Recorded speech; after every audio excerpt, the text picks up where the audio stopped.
What's good? It's your boy Fanon. Okay, man, we had a very, very good, I ain't gonna call it great, but an unexpectedly good fight last night between Ray Beltran and Jose Pedraza on ESPN. And then before that was another good bout, man. Well, honestly, man, it was every other fight on that whole card was a mismatch. But one fight that I was really excited about and I enjoyed watching while it lasted was Issac Dogboe win his bout down at 122 pounds. Now, the purpose of this video, though, is to talk about the Ray Beltran, Jose Pedraza, and what I think it foreshadows in the lightweight division, which is a fight between two other people, two of the most talented fighters in boxing. Vasyl Lomachenko and Gervonta Tank Davis. Now, before I do that, I want to thank everybody for tuning in to the video again, and also thank you to the subscribers who support the channel. If you're not a subscriber to the channel, I invite you to subscribe and hit the bell icon to get all the notifications so that you can participate in the conversations that we have. We're having, the channel's been growing a good amount for a boxing forum type of channel. So you get a very good conversation, man, a good cross section of people that like to talk boxing. I'm sure there'll be some people that you agree with, some people that are going to wind up you're not going to agree with. And so people that that are subscribed to the channel and like the content and agree with me a lot of the times, not all the times, nobody agrees all the times, and people that can't stand me and hate every word come out of my mouth, but somehow continue to participate in the channel. So thank you to those guys as well. And also thank you to everybody that supports the channel on Patreon, Venmo, and the Super Chats and live stream. Now, also, I want to do one more thing. I want to remind everybody that 78 Sports TV, when he is off of his suspension from his live streams, that, man, we're going to definitely try to throw a welcome back live stream for him on his own channel, man, and really try to show the love for the guy for all that he does for the boxing conversations that take place on YouTube. And, I've issued a challenge to people out there that act like, that respect 78 and also think they can beat me in a super chat challenge. That will be taking place on 78 Sports TV's channel sometime in the October timeframe. So put your nickels and dimes together and see if you can beat Fanon that day. If you do, I will do a special shout out video to whoever it is that can beat me. Now, on to the rest of this. Man, it was a good bout. Jose Pedraza, in my opinion, won the fight easy. I think he was dominated the fight with his jab. And at a certain point in time, man, I used to get on Jim Lampley a lot and those guys about how they call boxing matches and how it's like, I'm watching the fight and seeing one thing and they're saying something and seeing something I see, and they see something completely different than I do. And what I saw was Jose Pedraza landing a bunch of jabs and busting up Ray Beltran. Ray Beltran catching him with an occasional straight right hand. And putting on pressure, but not necessarily doing enough, in my opinion, to carry on the rounds. But thank goodness that the judges did see it, because even without the knockout, the knockdown that took place, I believe it took place in the 10th round, or it might have been the 11th round, on an uppercut that Jose Pedraza landed on Ray Beltran.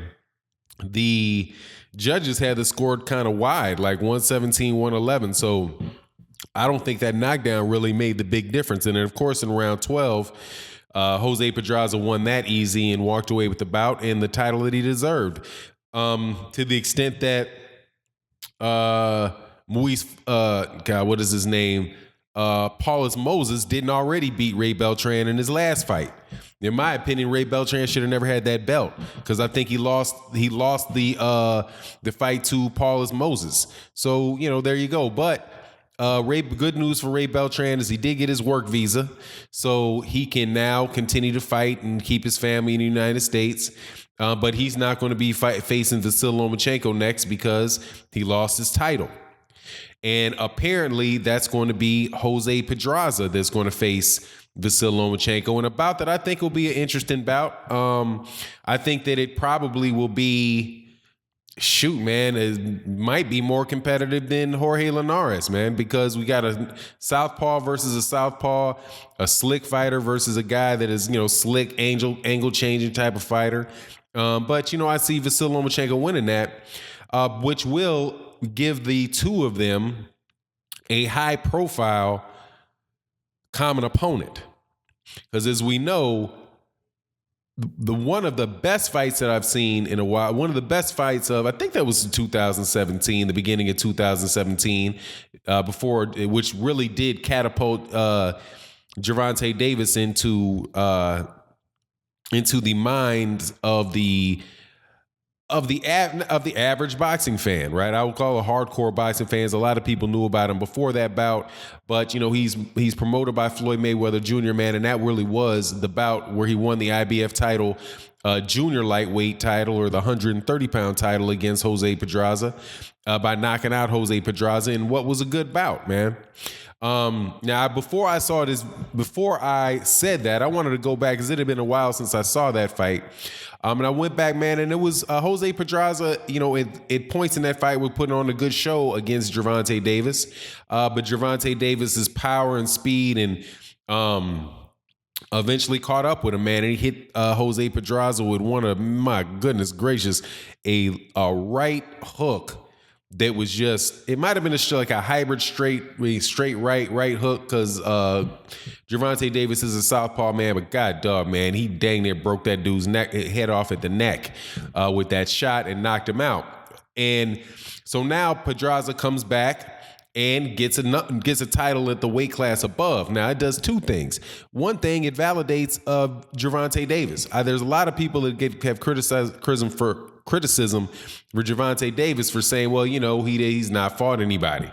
And my thought is, he beat Jose Pedraza, and Jose Pedraza was a title holder. I think Jose Pedraza was favored in that fight, if I recall correctly, by, favored in the type of way where people who don't know Gervonta Davis might not might not known how good Gervonta Davis was, similar to Isaac Dogboe versus Jesse Magdaleno, where people were acting like Jesse Magdaleno was going to win that fight, and my mindset, I was like, man, Jesse Magdaleno going to get the brakes beaten off of him by Isaac Dogboe.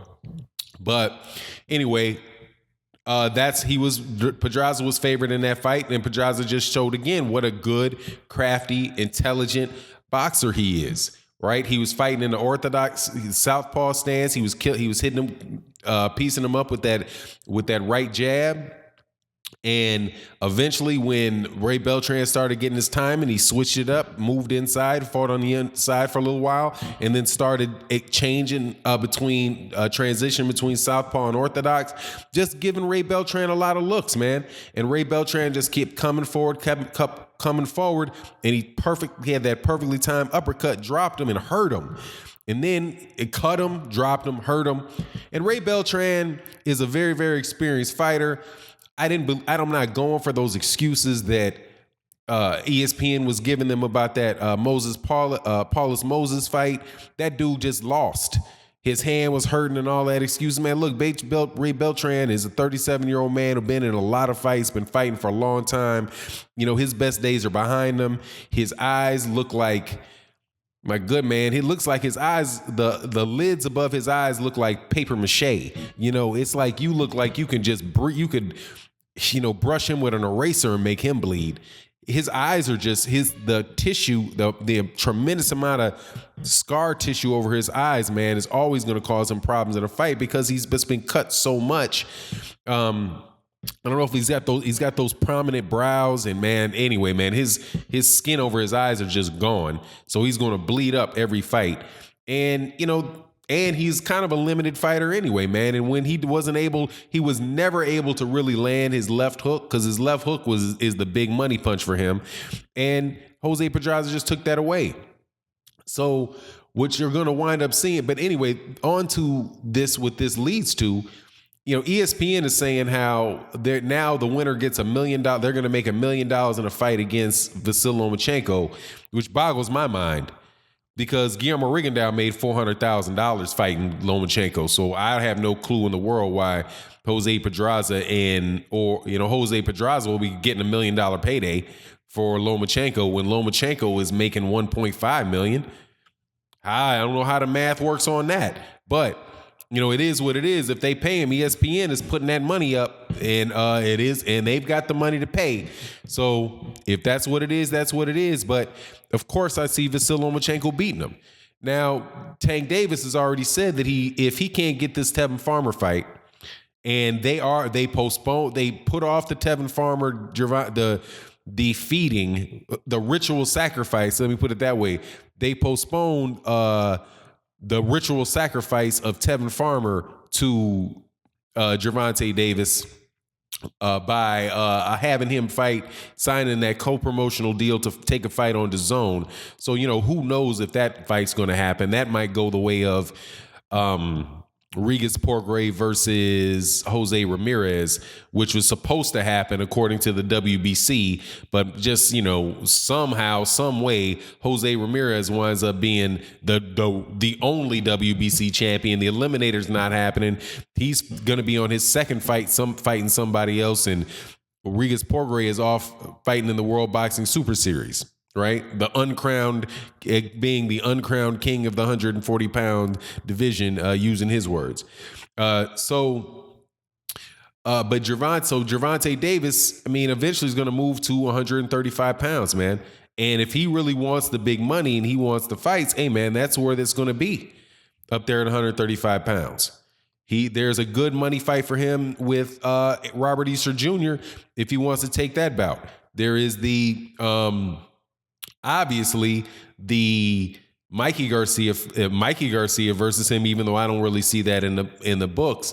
But Lomachenko and I think eventually, because of the talk at 130 pounds, was a unification there right after, actually, they were never title holders at the same time, or briefly they were, before the fight where Gervonta Davis got stripped of the title because he lost it on the scale against Francisco Fonseca. And so when he didn't have a belt, people were talking about that. So that wasn't really a unification fight. But then he won the WBA belt somehow. Crazy politics got him that WBA super title when he beats Jesus Cuellar. But then Lomachenko moves up. And so Lomachenko's saying, yeah, I'll fight Tank Davis, but it's got to be at 135 pounds. Tank Davis is saying, look, after he gets done with this fight, if he can't get Tevin Farmer, then he's going to move up to 135 pounds. And he don't think anybody can beat him at 135. And you know how that's when people start having common opponents fighting during the second telltale sign would be, now that they would be fighting common opponents in like Jose Pedraza. Then if you have them start fighting in the same month, right? One fighting 2 weeks after the other guy fights, then you'll say, okay, well, these guys are now trying to build something together so they can get this fight going on. And hey, man, I think eventually that fight's going to happen. And I think that people are going to be surprised with how competitive that fight is. So a lot of people think that Lomachenko is just going to run through him. There's a lot of people thinking that Gervonta Davis is just going to knock him out. From the looks of the Jorge Linares fight, man, it could be a lot more competitive than people think. At this point in time, obviously, I was still leaning towards Lomachenko, but we'll see what happens, man. But I think that that's where that's going, and if that's the case, it would be a good thing, man. It would be a good thing. It would definitely it would be the first time that Lomachenko or Gervonta Davis would be in a fight that I would think I would be willing to actually pay for. Above and beyond the money that I already paid to see those guys fight, but which would be pay-per-view. But anyway, it is what it is, and hopefully that stuff comes to fruition. Congratulations to Jose Pedraza. I wish, in the best of all worlds, he would fight Paulus Moses, and allow him to get a shot at the title he should have won the first time. But, that ain't going to happen. And with that, I'm out. Peace.